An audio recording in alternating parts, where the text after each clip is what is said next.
remember the part of the story where Suman, actually I just want to read you a little part from one of the first chapters. My heart clenched as I sprang up from my sleeping mat and I walked across the packed earth floor of the living room towards my grandmother. When you think of packed earth, what does that remind you of? How can you describe packed earth? Callahan? If it's really compressed down so it can't move very well. Say that big C word again. It's compressed. Compressed. Geotechnical engineers use that word compressed and another one that's a synonym for it, compact, all the time. And it means, just like Suman, he was sleeping on that compact floor because people walked over that earth and over time it became packed or compressed. Compaction is the pressing down, okay? Or you can call compaction. You even hear the word pack hiding inside of compaction, right? And then if you think about Depeche and Suman when they were on the playground, listen to this part. I ran over to the pole and I pulled it out of the ground. Sand trickled down from the sides of the hole to fill the spot where the pole had been. I crouched to take a better look. Well, we all know I'm the strongest kid in the village, I joked, but maybe this was just a bad spot for the pole. I thought for a few moments. The soil here, it's all soft and sandy. It's not firm. I wonder what would happen if we put the pole way over there along that path from the school over to the water well. The soil there is hard and it's packed down from everybody walking so much across from it. So, geotechnical engineers will sometimes use compaction to make the soil strong. Today we're going to find out, is there a difference in the strength of rocky soil compared to just plain organic soil? And then we're going to say, I wonder what would happen if we compacted about 1/4 of an inch. Will that make a difference in the strength of the tarpool model? And then we're going to say, I wonder if we compact or press the earth materials down to 1/2 of an inch, will that make it even stronger? So I'm going to model how to do it, and then guess what? Your turn. And I'm going to test to see the number of weights that the tarpool supports before it falls into the river. And I bet you're thinking, well, I don't see a river anywhere. Well, we've got to build it just like a scientist would. We can't bring a riverbank and a river and a bridge into here, into the classroom, so we've got to model it. Okay, there's my rocky soil. So here comes my river. Rushing river, erosion. Look at Kanye, he's silly, Mrs. Keeling. And I'm not covering up my lines there. But I want to make sure that my tape is at the soil line, the top, because if we put it way up here, the water wouldn't be way up high above the soil. So we do have to make sure, I think I'm pretty even with the soil line, okay? Would it be fair for team 1 to push their poles on the outside and I make team 2, 4, and 6 push them on the inside? So what are we going to do about that? How can we make it fair so that everybody is putting those poles in about the same spot for a fair test? Jacob, what's your brain thinking? Maybe put them in the middle. How does that? So what do you think geotechnical engineers have to do to compact soil? You think they bring in paper cups, plastic cups, and start pushing down? What do you think they do? Ethan, what are you thinking? They take like big machines. Big machines, maybe even bulldozers. Is that free? No. So now we're talking cashola. big time money because you got to get people in. You got to bring the big machine. So compaction costs money. I want you to put that in the back of your brain. Put it in there right now because you're going to need to know that information when we make a recommendation. All right, here we go.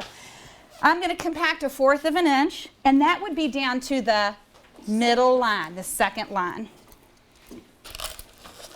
Oh, and I forgot to tell you, there is a little colored mark. This is another example of a fair test. Your string needs to be on that colored mark because it wouldn't be fair for some of you to raise up your, that's an unfair advantage. They're all the same. Just grab, if you're rocky, grab 2. If you're organic, grab 2. Is it the bottom or the top? I am the. Well, you tell me, where, if this is the river, where is it going to be in relation to the soil? Is it going to be underneath or at the surface? At the surface. So your river needs to be at the surface. 5, 6, 7, 8, 11, 12, 13, 14, 15. Whoa, wait. You can't hold it. 20, 21, 35. No, 35.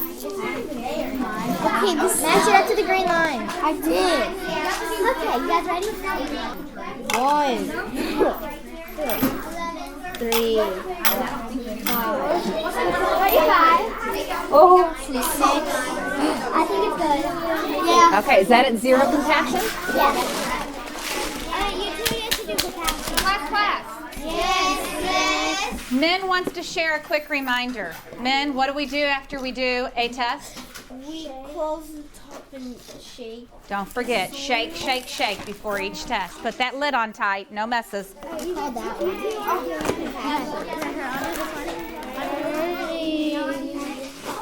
32. Oh man. It's like right in the river. 32 again. You have to shake it first. When we found out to compact more around the pole, and it didn't lean more. It didn't lean farther over. So, it stayed up straight. So what can you say about compaction? That it helps the pole stay up more stronger. Absolutely, that's what you discovered. 17.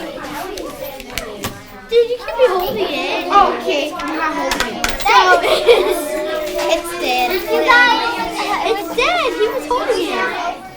All of you, it looks like from me walking around, have finished your last test.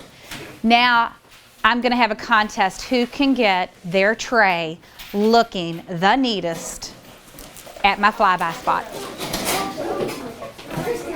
Pretty heavy? When scientists do tests like that, they don't just say, oh, we tested it, now it's done. They share their results. They analyze or look at the information that they wrote down.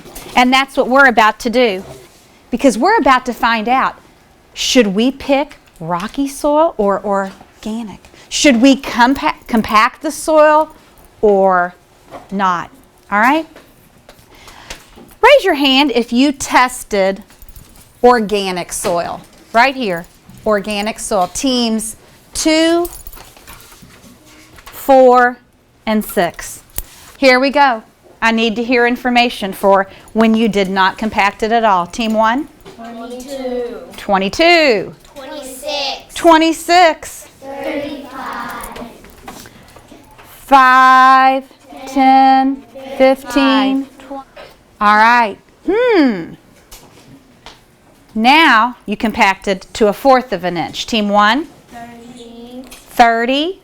33. 33. 43. 43. Ready? 5, 10, 15. All right.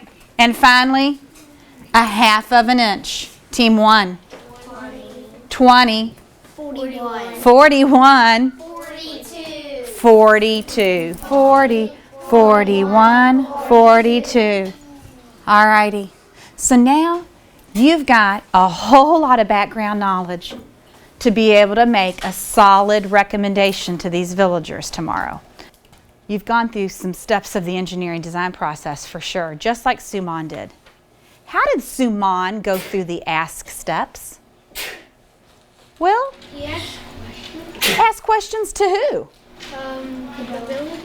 The villagers and Kadar, and learned all about what a geotechnical engineer does. How did you ask and find out about geotechnical engineering?